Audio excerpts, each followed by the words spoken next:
Did you know you can save up to 70% on the best brands just by shopping at FromRebel.com? We're talking about strollers, car seats, high chairs, espresso machines, cookware, everything you need for way less. Here's how it works. Every single day, Rebel drops thousands of new products on the site for up to 70% off. It is a constant stream of endless deals from top brands like UPPAbaby, Nuna, Baby Bjorn, Breville, Nespresso, KitchenAid, Le Creuset, and more. But you have to act fast because every deal is one of a kind. So if you see something you love, make sure you add to cart fast. So stop paying full price when you don't have to. Whether it's baby gear, kitchen upgrades, or a treasure for your home you didn't know you needed, Rebel has it for way less, up to 70% less. Shop from Rebel.com and save big. For over 100 years, the Bank of Mountainville has been a name clients can trust. The Bank of Mountainville is more than just a bank. They're your neighbors, your friends, and your community partners. Their unique approach to financial education has always centered around families. They believe that financially strong homes today lay the foundation for a brighter futures for tomorrow's generation. You can call them today at 205-371-2227. Once again, that is 371-2227 to schedule an appointment to build your financial security. The Bank of Mountainville is a member FDIC and an equal housing lender.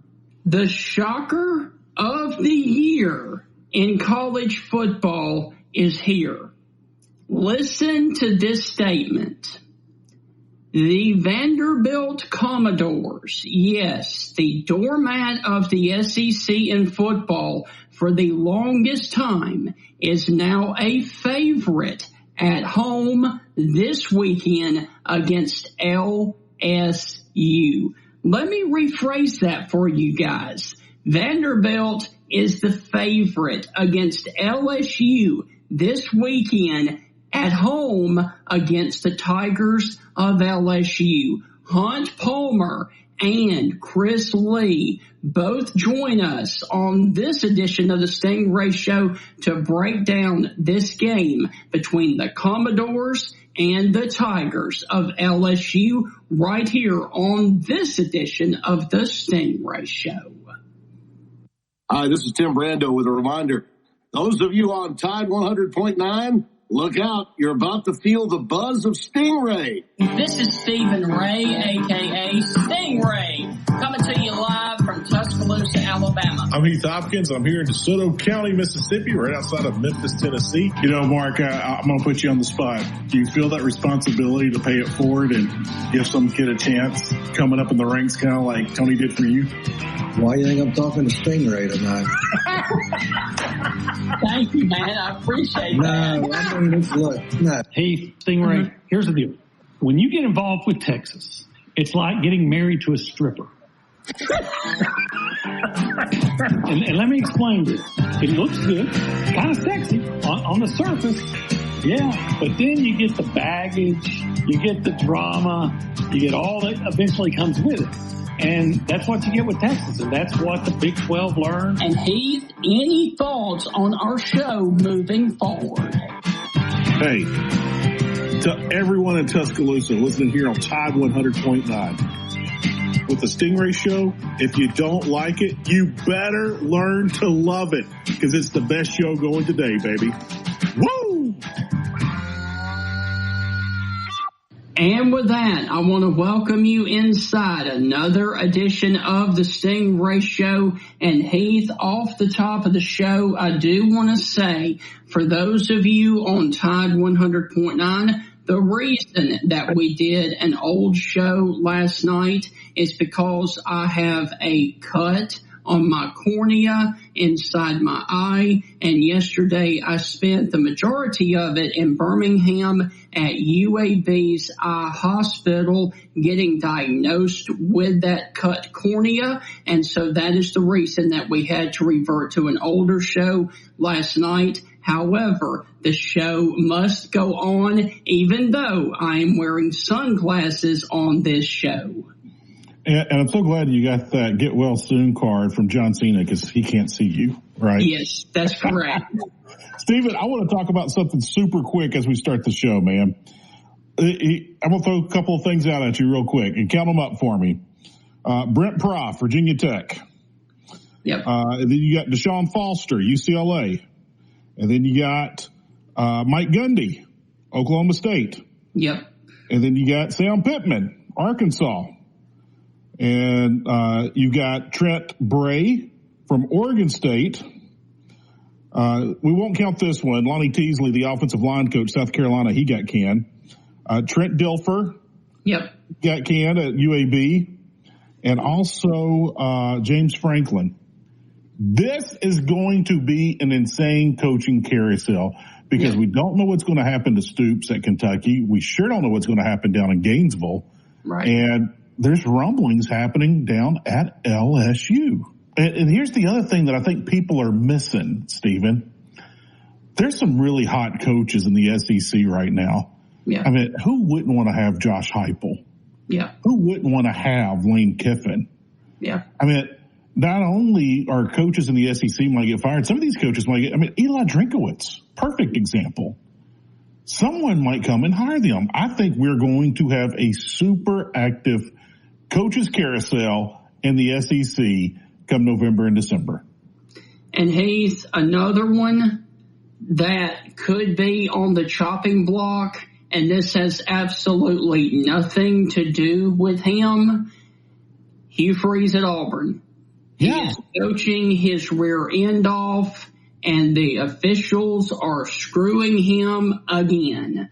They screwed him in the Oklahoma game, and they screwed Auburn again on Saturday evening, much to the delight of Alabama fans, I'm sure. But let's call it a spade a spade. The SEC office helped Georgia win that football game. And if you don't like it, you can stick it.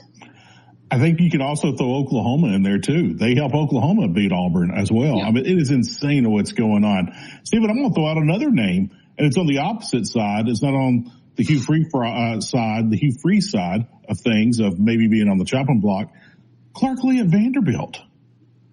There's going to be someone these guys are getting pay raises. Drinkowitz, yes. Pay raise. Clark Lee, pay raise. Heupel, pay raise. Lane Kiffin, pay raise.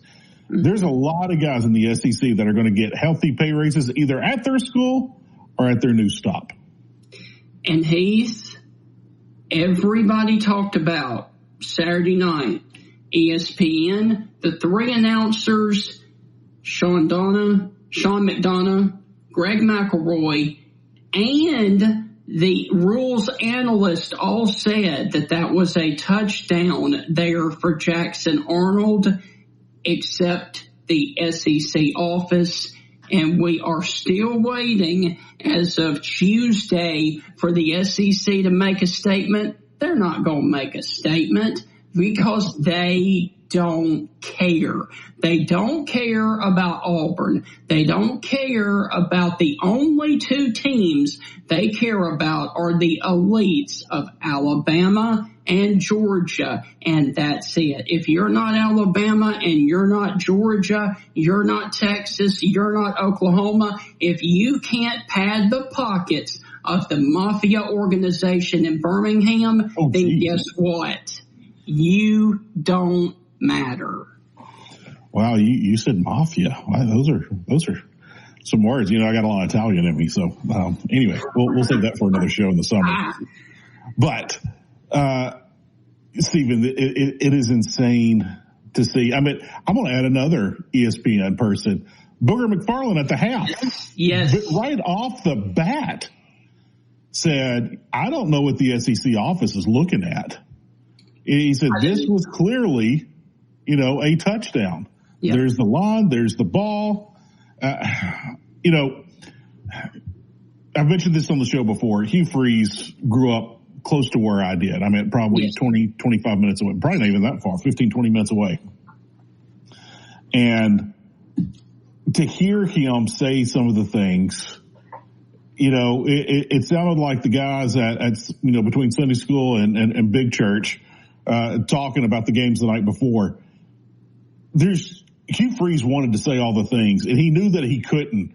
But did you see athletic director John Cohen throwing a tirade out there before halftime at the official? I sure did. Matter of fact, Kendall Rogers, who covers college baseball, he's like, I've seen that before. I was like, not only have we seen it, if you've seen John Cohen throw a fit on umpires, you know what words he was saying. And you can't say any of those at Sunday school or big church or on the show. I mean, John Cohen was losing his mind. Now, John Cohen's a hothead. We've known that. Right. He's a good leader. He is a good leader.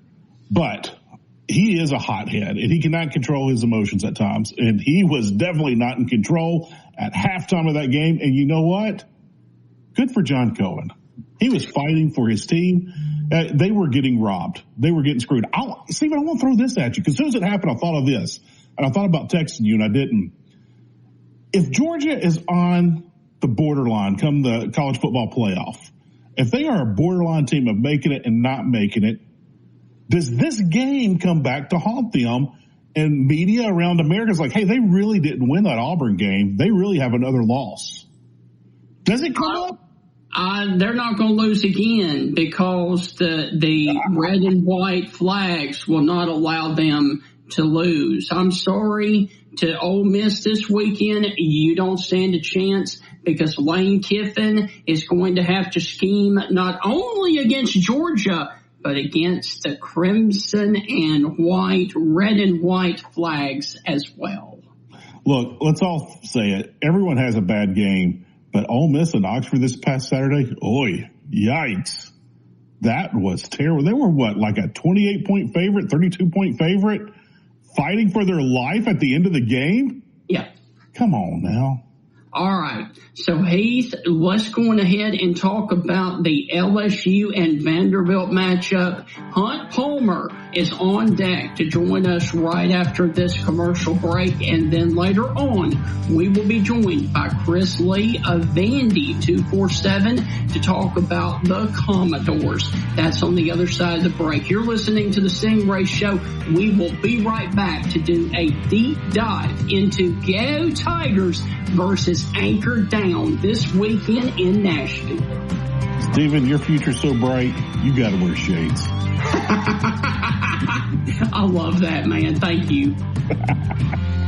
It's college football season, and what goes well with college football events? And if you have an event coming up and needs catering, let Certified Chef Jamie and the Coker Market do the event for you. Here are just some of the things that Coker Market have to offer for your catering needs. Pulled pork by the pound, chicken tenders by the dozen, smoked wings by the dozen, or a half a slab of ribs or a full slab of ribs. Contact Jamie and the Coker Market today, or better yet, go by there off of County Road 140 and let them help you take the hassle out of the catering needs for your event this upcoming football season. How would you like to live where you love in the state of Alabama? Whether it is your upsizing, downsizing, retiring at the beach, or relocating for your job, then you are going to want to contact Celeste Hagler, owner of First Class Real Estate South Home Group, with brokers in Tuscaloosa, Orange Beach, and Huntsville. They can help you with the buying, selling, and investment needs throughout the state of Alabama. You can contact Celeste at 205-861-5698. Once again, that is 205-861-5698, and schedule a consultation to discuss your real estate goals anywhere across the state of Alabama. For over 100 years, the Bank of Moundville has been a name clients can trust. The Bank of Moundville is more than just a bank. They're your neighbors, your friends, and your community partners. Their unique approach to financial education has always centered around families. They believe that financially strong homes today lay the foundation for a brighter futures for tomorrow's generation. You can call them today today at 205-371-2227. Once again, that is 371-2227 to schedule an appointment to build your financial security. The Bank of Moundville is a member FDIC and an equal housing lender. If you're shopping while working, eating, or even listening to this podcast, then you know and love the thrill of a deal. But are you getting the deal and cash back? Rakuten shoppers do. They get the brands they love, savings, and cash back. And you can get it too. Start getting cash back at your favorite stores like Levi's, Plow and Hearth, Adidas, Sephora, and Neiman Marcus. Stack sales on top of cash back and feel what it's like to know you're maximizing the savings. And it's easy to use. And you get your cash back sent to you through PayPal or check. The idea is simple. Stores pay Rakuten for sending them shoppers, and Rakuten shares the money with you as cash back. Download the free Rakuten app or go to Rakuten.com to start saving today. It's the most rewarding way to shop. That's Rakuten. Rakuten.com. Member Week is back at Lowe's with big savings for pros. Now through October 15th, My Lowe's Pro Rewards members get up to 40% off hundreds of items like paint, tools, building materials, and more. Plus, get free standard shipping. Shop these exclusive member-only savings before they're gone. Not a rewards member? Join for free today. Free standard shipping not available in Alaska and Hawaii. Exclusions and more terms apply. Loyalty program subject to terms and conditions. Details at Lowe's.com/terms. Subject to change. Tide 100.9. For more coverage of Alabama football, visit us at Tide100.9.com or download the free Tide 100.9 app. The Crimson Tide will not be denied.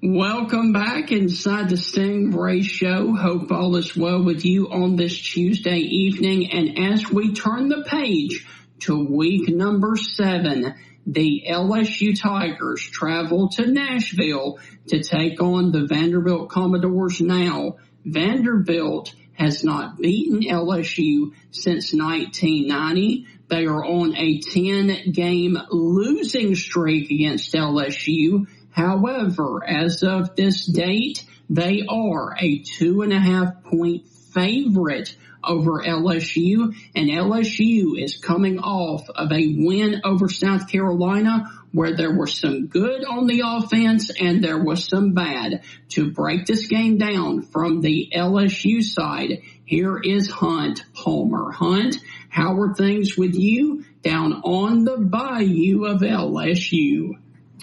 Things are good. They're in a good spot. I don't think everybody's thrilled at this point, but all LSU's goals are in front of them, and they've got a win after a bye week after a tough loss. So now on to Nashville, I guess. All right, Stephen, I'm going to throw something out at you real quick and we'll get to it. And Stephen, it was driving me crazy, and I did know the answer. Does anybody remember who the head coach was at Vanderbilt in 1990 when they beat LSU? No. He's the man that holds the most losses in college football history. Mac Brown's brother, Watson Brown, who in 1991 was the offensive coordinator under Jackie Sherrill at Mississippi State. Here's your little fun history of the day. Hunt, getting to this game, we were just talking off the air a second ago. I just came back from vacation, and I have not seen the lines, and I am blown away by this. That goes into LSU's favor, in my opinion. LSU being the underdog, I think that goes into LSU's favor because now it's us against everybody. It's us versus the world. Here we go. No one believes in us. It's us. That's all we got. That's all we need. Mentality. It's easy to sell that. It's easy to get behind that. Your thoughts on LSU being the underdog? Does it help them? I'm not sure. I mean, this is a spot, Vanderbilt at 11 o'clock in the morning, that can cause teams to sleepwalk. I mean, we've seen it in this conference for 100 years. But this LSU team is really old, and they're really driven. They've all got the same goals. They're not playing well enough right now on the offensive end to achieve those goals that we've talked about. But I don't know that they need a lot of coaching up to get focused. I think that you just don't have a lot of freshmen and sophomores playing on this team. You got a lot of guys that have been at LSU for years. You got a lot of guys that are playing for NFL tape as well. So I don't necessarily worry too much about LSU coming out flat in the conference game. But sure, you come out and have somebody tell you, hey, they think Vanderbilt's 2.5 points better than you. I can see that getting the dander up of some of the guys. But again, I don't know that it's a huge factor. Hunt, let's go into the South Carolina game briefly. For the LSU offense, 22 first downs. That's a positive. The first time this season of having total yards over 400 yards. That's a positive. 4 of 11 on third downs and 3 turnovers. Those are not good. There are still issues with this LSU offense. Your thoughts on what's going wrong with this LSU offense? Well, there's a lot. If we want to talk about the South Carolina game, ultimately they only scored 20 points. And that's been good enough to beat Florida and good enough to beat Clemson and good enough to beat South Carolina, those teams that have bad offenses that LSU's defense can just manhandle. It's probably not going to be enough against Vanderbilt, the way they're scoring. Probably not going to be enough against Alabama and Ty Simpson. I know that Oklahoma and John Mateer struggled against Texas, but he's obviously hurt, and that game's at the end of the season. So 20 is probably not enough against them. 20 is not enough against Taylor Green and Arkansas, the way that they're playing on offense. So that ultimately caused people to have a negative reaction to the game. If you dig a little bit more deeply, you mentioned some of the statistics. They went over 460 yards of offense. They moved the ball consistently. They turned the ball over literally inside the 1 yard line twice. Juwan Johnson reached for the pylon and got it knocked out. And then Garrett Nussmeier was intercepted and the ball was tackled at the 1 yard line. So they turned the ball over inside the one twice. It's really not that hard to imagine those two plays going a little bit differently and LSU scoring 34, 37 points. And if you score 34, 37 points with 460 yards, everybody's going, oh, that was a nice job on offense. So they got work to do. You can't throw the picks. You can't reach the ball to the pylon and have it get knocked away. You can't have the miscommunication on an option route with Trey'Dez Green. But on the other side, they ran the ball better than they have all year. They had, I think, 6 runs of over 15 yards in the game. They did some creative things in the ground that they hadn't been able to get going in weeks previous. I mean, they faced Ole Miss, who was the worst rushing defense in the conference 3 weeks ago, and they only mustered 50 yards on the ground. So they got the ground game going a little bit. They got Trey'Dez Green involved a little bit. They moved the ball. You just had a couple of critical errors that altered things. And ultimately, you don't get anything for having a lot of yards. You got to score points, and LSU didn't score enough, so they've got work to do. But there were some bright spots on Saturday.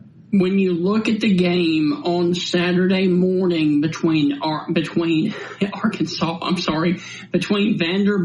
and LSU, where do you feel like that LSU can take advantage of Vandy? LSU is more athletic than Vanderbilt on the perimeter offensively. When you consider Aaron Anderson, who should be back this week after he's missed a couple of weeks, Barryon Brown, Nick Anderson, Trey'Dez Green, certainly there's nobody in the country that can deal with him. I mean, they've got real NFL type athletes on the perimeter, and Vanderbilt doesn't quite have that. Clark Lee's done a really good job at both lines of scrimmage, offensively and defensively, but as far as the horses on the outside, LSU has an advantage there. But you figure that Vanderbilt will probably drop 8 guys like Ole Miss did the entire game 2 weeks ago and try to take that away with numbers and force LSU to maybe run it up against Vanderbilt's strength, which is the defensive front. But you look at just athletically, talent-wise, LSU has more guys on the outside. So how do you see it playing out with LSU being an underdog going into this game with Vanderbilt? They've won 10 in a row dating back to 1990. Hunt, do you have Vanderbilt breaking that streak, or does the streak go to 11 straight? I give Vanderbilt a really good chance. I think it'll be a lower scoring game like Vandy, Alabama, because I think LSU's defense is great, and I think that Vanderbilt's offense will struggle to put up big point totals. They've run the ball great on a just awful schedule. But against Alabama, they held their own. So I expect that they will certainly hold their own against LSU, and I would give them a real chance to win. If LSU plays to its potential offensively, they'll win the game. But if they play like they played for the first 6 weeks, they'll lose the game. So the key for LSU is you're going to have to raise your offensive execution a level to win the game. You're not going to be able, in my opinion, to smother Vanderbilt the way you did Clemson, Florida, South Carolina. That's an absurd thing to say out loud, but it is the case this year. So they're going to have to score 24, 27 points to win this game. They haven't necessarily shown the ability to do that week in and week out. Hunt, look, man, go and enjoy covering the Vanderbilt game. Are you making the trip up to Nashville? Will not be making the trip to Nashville. I work for the LSU Sports Radio Network, and for road games, we stay home back in Tiger Stadium. So I'll be home for that, and then got a bunch of stuff going up on LouisianaSports.net. So I'll be covering it, just won't be in Music City. Well, dude, go and enjoy it for us, and good luck to the Tigers. Catch up with you next week, okay? Sounds good. See y'all. All right. So, Heath, that is going to wrap up Hunt Palmer and the LSU side of this matchup. When I come back on the other side of this break, I'm going to be joined by Chris Lee of Vandy Sports 247. That's on the other side of the break. You're listening to the Stingray Show. Chris Lee is on deck to talk with us about the Vanderbilt Commodores right after this. Ladies and gentlemen, Bill Ferguson of South's Finest Meats, the official sponsor of the Stingray Show, has a message for you. Everything we do here is fresh and custom made, custom to order. You know, I tell people when they come in, you know, if you don't see what you like, ask somebody. You know, we've got the capability to process it, make it. You know, if you want a different blend of hamburger meat, we'll do your brisket blend. We'll do your chuck blend. We'll do your sirloin blend. You know, we do all that right here. We are a butcher shop. It's what we do. So please don't be afraid to ask if you don't see what you like. We can make you any size patty you want. We can make you any amount you want. You know, people call me and say, well, how many patties come in the box? Well, ma'am, how many would you like in a box? You know, you want 12, we'll put 12. You want 25, we'll put 25. That's just one of the many things that South's Finest Meats has to offer, the official butcher shop of the Stingray Show. With all of the recent tornado damage and storm activity here in West Alabama, Alpha Insurance and hometown agent Jeff Nee can help you personalize your insurance needs. Remember, the more you protect, the more you save. With a helpful customer service team here to serve you in Alabama and over in Mississippi, you can count on Alpha to provide an insurance plan that provides the protection you need, the convenience you expect, and the service that you deserve. For all your auto, home, life, and business insurance needs, call Alpha Agent Jeff Nee at 205-758-2577. Once again, 758-2577, or drop by their office on McFarland Boulevard East, Suite 101 in Tuscaloosa, Alabama. And remember, Alpha Agent Jeff Nee, the more you protect, the more you save.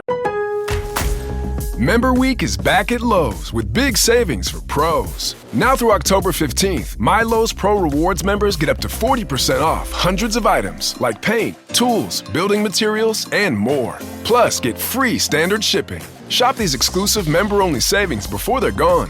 Not a rewards member? Join for free today. Free standard shipping not available in Alaska and Hawaii. Exclusions and more terms apply. Loyalty program subject to terms and conditions. Details at lowes.com/terms. Subject to change. With the state of today's economy, it is more important than ever to invest in products that last for years to come. As the seasons shift and get cooler, make sure your closet is stocked with durable layers that stand the test of time from American Giant. American Giant's clothes work harder and are wearable season after season. Their greatest hoodie ever made is made of the highest quality materials that are cut and sewn right here in the United States. So you're investing right back into your local community. Choosing American Giant means taking a stand for American manufacturing and hardworking Americans, something other mega corporations don't care about. From fleece to knit, all in a range of colors for versatile daily wear, American Giant delivers everyday pieces designed for everyday life. Feel the difference of quality made-to-last clothes from American Giant. Get 20% off your first order with code STAPLE20 at American-Giant.com. That's 20% off your first order at American-Giant.com with code STAPLE20. National championship team covering a national championship team. The best sports talk in the state. Tide 100.9 and streaming on the Tide 100.9 app.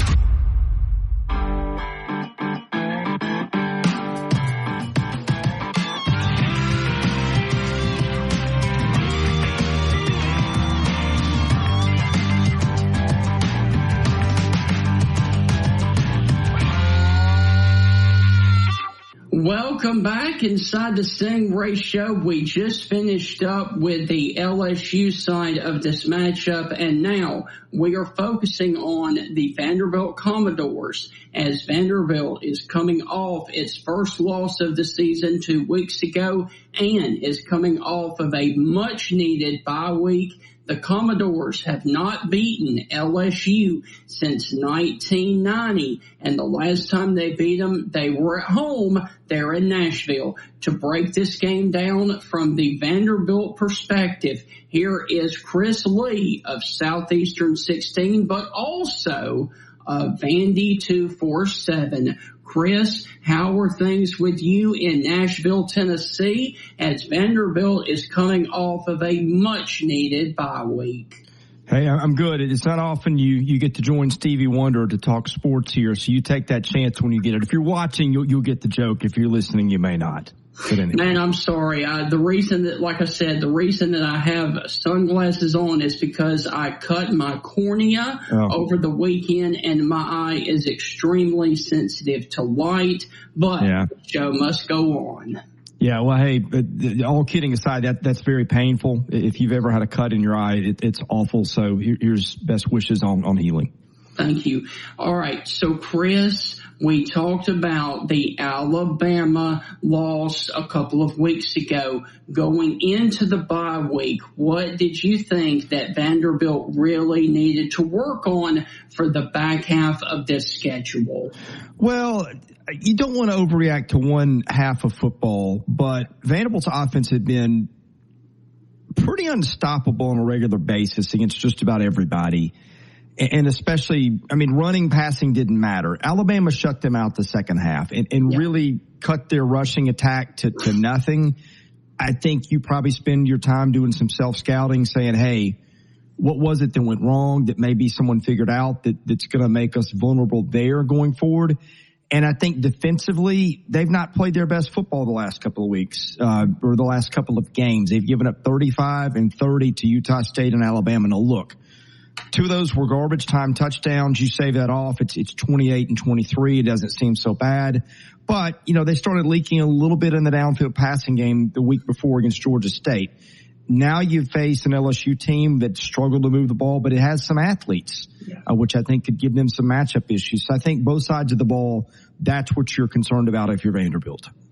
All right. And Chris, everybody talks about the focal point of this football team, and that is Diego Pavia. Where would you like to see Diego take the next step as a quarterback on his final journey in college football and as a Vanderbilt Commodore coming down the stretch for the Commodores of Vanderbilt? Yeah, I think it's protecting the football. They led the country in turnover margin a year ago, and fewest turnovers allowed, I guess, is or given up, I guess is what I'm trying to say here. He's thrown 3 or 4 interceptions and lost a big fumble against Alabama. I think that's as many times as he turned it over all last year. No, look, that was a rate that was almost impossible to keep up. But against Alabama, 2 of those came inside the 10, I believe. And that cost them, hey, forget a touchdown. At least you get 6 points there out of 2 field goals, which are automatics for Brock Taylor. You're looking at a much different game down the stretch, and if you get touchdowns, maybe you win the game. Yes. But they didn't. And I think that's the thing is you've got to make sure you're not giving opponents extra chances and certainly not costing yourself inside the red zone the way that they have a few times. Last year, Vanderbilt was able to knock off Alabama for the first time in a very long time. Here comes LSU, and LSU is vulnerable on the offensive side of the football. If Vanderbilt knocks off LSU on Saturday, what would that do for the Vanderbilt program? Well, obviously, it's just wild. We're sitting here, and Vanderbilt is a favorite in its building over a top 10 team at the moment, which that alone is a statement of, and a brand name, no less, than LSU. That alone is a statement in how far the program has come. I would say after the game, like you win the game and all your hopes are still on the table.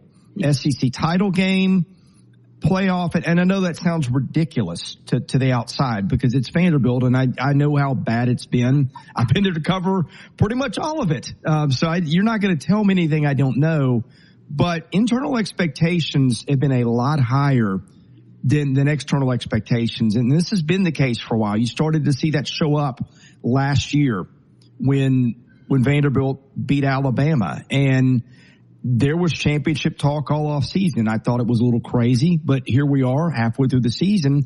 They beat LSU, and you stop the season after the weekend. I think they got a decent shot to be in the playoff if you pick the field then. So obviously there's 5 more games to go after that. You have to keep it up. But I think the significance of this is, going in, they are on the radar. They're relevant. The spread alone tells you how far they've come. If you get the result that backs up what they want, then again, you've got things that you're talking about as a program in terms of national relevancy, at least for this season, that have never even been on the radar remotely, probably in our lifetimes.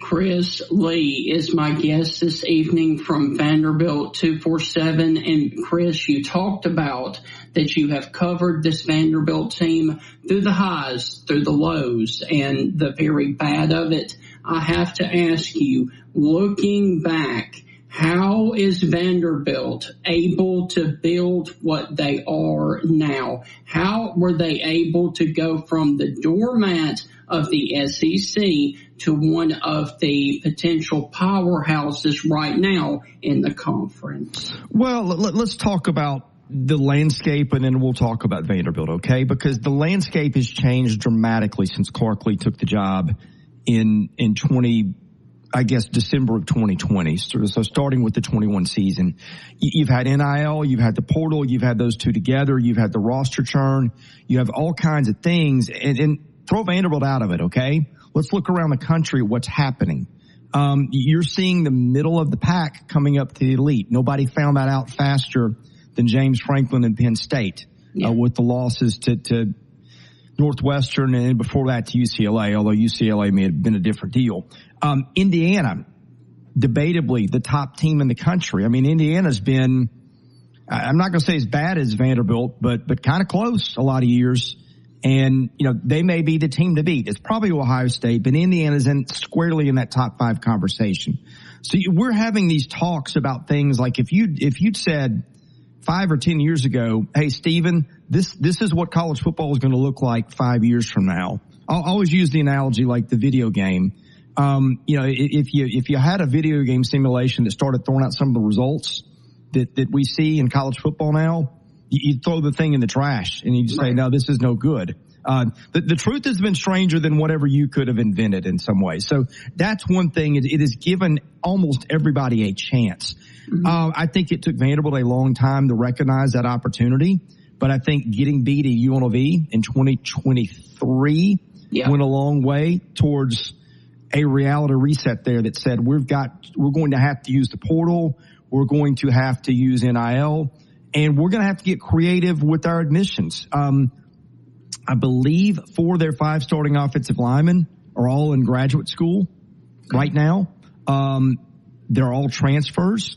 That took some creativity that Vanderbilt's not used before. So I think the landscape provided the opportunity, and the school, it was about 3 years late, but it finally started making the pivots, and you're seeing that start to translate into relevancy right now. And Chris, I will add to that, getting Jerry Kiel as your offensive coordinator, that was a massive step forward. Yeah, hey, man, good catch there, because that is the third big piece to this that I did not mention. Some of it, again, landscape, some of it is school doing things internally, but they also realized after getting beaten by UNLV, which I think had a mobile quarterback, they made the decision at that point. Again, this was mid-season, early season of 2023, that, hey, we cannot line up and beat people with a pro-style quarterback. We need a guy who's mobile. And I think the guy that beat him that day was Jaden Maeva, who's gone on to Southern Cal and some other places and had success. I don't think they knew, I don't think Diego Pavi and Jerry Kiel were anywhere near Clark Lee's train of thought the night that got beat by UNLV.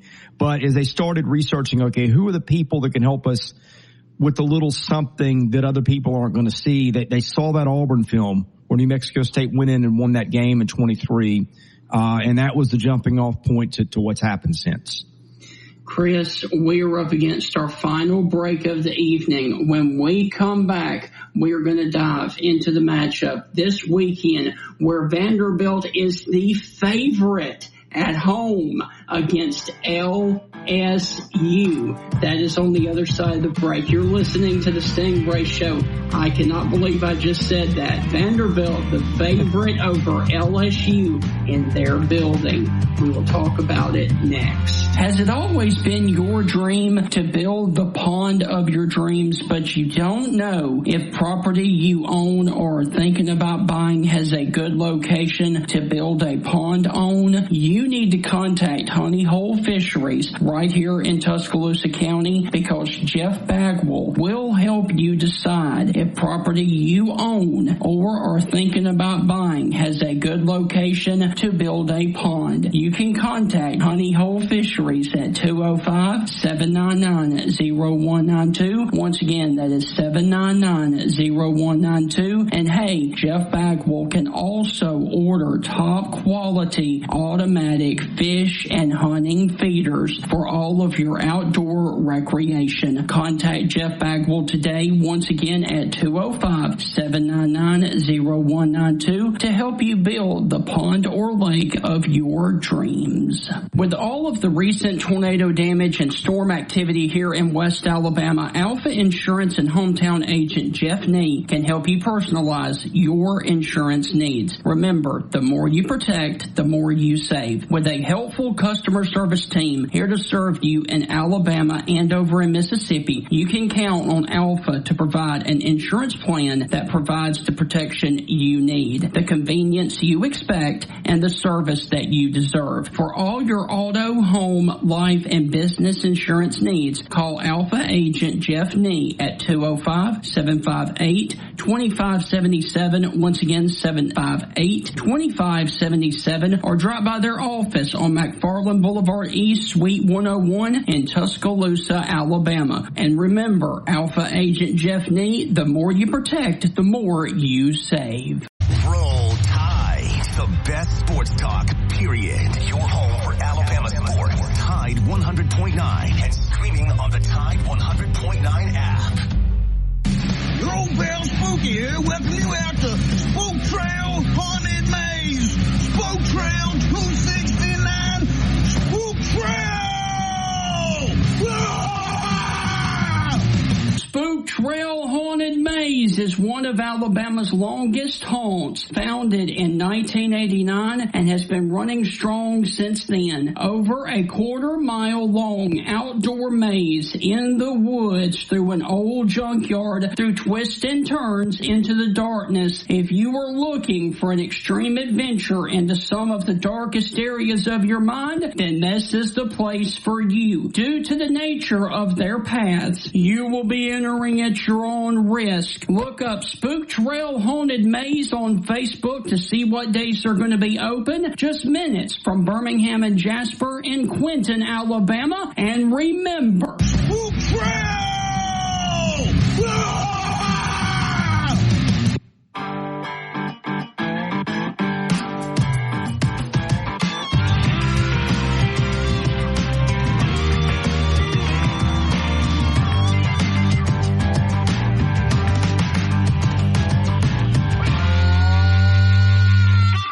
Welcome back inside the Stingray Show. My guest this evening for the Vanderbilt portion of the show is Chris Lee of Southeastern 16 and Vandy 247. And Chris, can you believe it, man? Vanderbilt is a favorite at home over LSU this weekend. That is absolutely incredible to say, but I want to talk about their opponent, LSU. What are your thoughts on the issues on offense with LSU? Well, look, I watch all 16 teams on Saturday, and so that really prohibits me the ability to dig in deep on any one team, other than maybe Vanderbilt, which I cover, in a separate thing. But The thing that, the offense to me, just, it's not working to the degree that I thought it would with the talent. Now look, anytime you lose 2 first-round tackles and bring in new people, chances are 99 out of 100 it's not going to be what you had before. So let's start there. Let's also start with Garrett Nussmeier. There's been a lot of talk that he's been hurt. I think he had 2 weeks to maybe get well before South Carolina, and maybe heal up. I think that the kid had a couple of times where it looked like his leg was hurting, which was a different injury. So I think his health is a concern. But hey, look at it. All that's gone wrong, they still have pieces there. They still have Caden Durham. They have, a receiver room with the 2 Anderson kids, one of whom I'm not sure if he's going to play or not because he didn't play last week. I think that was Aaron. They've got Barry and Brown as a backup who was a big time player at Kentucky, even though they couldn't always get him the ball. Like, they've got talent coming out of the years, and that's not even mentioning Tradez Green, their tight end who's 6'8", who's just a freak, and was a real headache last week for South Carolina. So there is the talent there if they can get him the ball. Now, again, that's going to depend on your blocking. That's going to depend on the health of your quarterback. But, if we come back and say, hey, the second half of the season, LSU's offense really broke out, it shouldn't be a total shock because the pieces are there for them to have a lot of success. Chris, the South Carolina game, LSU, 22 first downs. That's great. Yeah. 422 yards of offense. That's great. 4 of 13 on third down. And 3 turnovers. That's not good. Yeah, and I know one of them was a pick at the goal line. But hey, the 422 is the number that catches my eye because I think that's the first time they've been over 400 yards of total offense against an FBS opponent. So I think, maybe it's a blip on the radar screen. Maybe it's progress. I think Saturday is going to tell us some more. Where do you feel like that Vanderbilt could take advantage of LSU on Saturday? Well, look, Vanderbilt is clearly the better offensive team in this game to date. The problem is you're facing a really elite LSU defense. Now, the problem for LSU is you just don't ever see a player like Diego Pavia. It's not just the mobility. It's the split-second decision making. I don't know that you can ever replicate that. And as long as they've got him, I think he's just so hard to defend. Number 2, I think their special teams are really good. They've got a kicker in Brock Taylor who I don't think has missed a field goal in like a calendar year. They haven't had to use him much because they're punching in touchdowns. But in a game where touchdowns against other people might be field goals against LSU, I think he's a piece. And I think their ability to get after the passer. I think they sacked Ty Simpson 4 times against, when they played Alabama.